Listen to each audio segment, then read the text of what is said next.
Na. Ano yan? Oh, may resibo ka, Max. May resibo. Nanyabag mo ni 400 a day? Ayan, kita mo 400. Binuang. Ayan, medyas ka, Max. What's up, ka, Max? Have a great day ahead to all of you sa akong 1.9 followers. For today's video, mga ka-Max, ako lang i-flex ang nahitabo gahapon sa akong delivery. Doon na po ay customer named Ervinder diya sa Babasbas. No, ang iyang order is amounting 483. Og sa dihang nag-meet up nami mga ka-Max kay ready to deliver na. Ni deny siya, yang ipa-cancel kay pagtanan niya sa parcel kani sapatos iyang order niya. Siyempre, bisag ako mismo mihikap dili si sapatos. So, iyang i-cancel. So, mo to nga isugot ra pa ko nga i-cancel kay wala pa man po na open. Pero naay customer nga nagdali ka, Max, after niya nagdali kay maestro to siya sa Babasbas, dali itaw. So, nagdali pud ko. Wala pa nako na exit ang apps nga kini mo'y nakapangan. Sa pag-abot ako sa gate sa katong maestra sa eskwelahan, since nagdali lagi, ang kini nga parcel mo'y ako natag as delivered, which is supposed to be cancel on tani. So 483.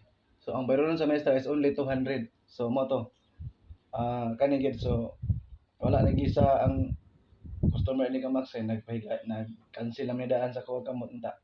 So ako ginisa ang ako lang nga hour lang pud ta ba.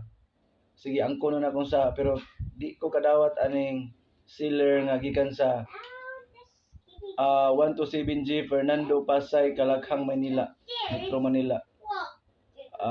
Sir, Maverick ang nga sa seller. Ano tong kalokohan ginawa mo?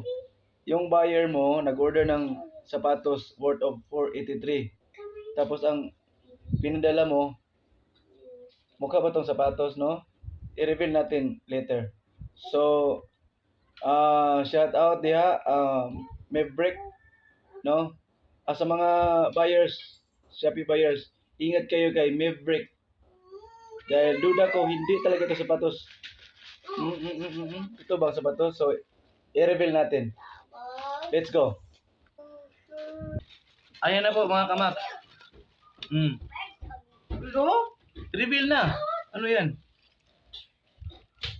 Oh, may resibo ka, Max. May resibo. Nanyabag mo ni 400 a day? Ayan, kita mo 400. Binuang. Ayan, medyas ka, Max. Yung 400 ka, Max. Ayan. Oh.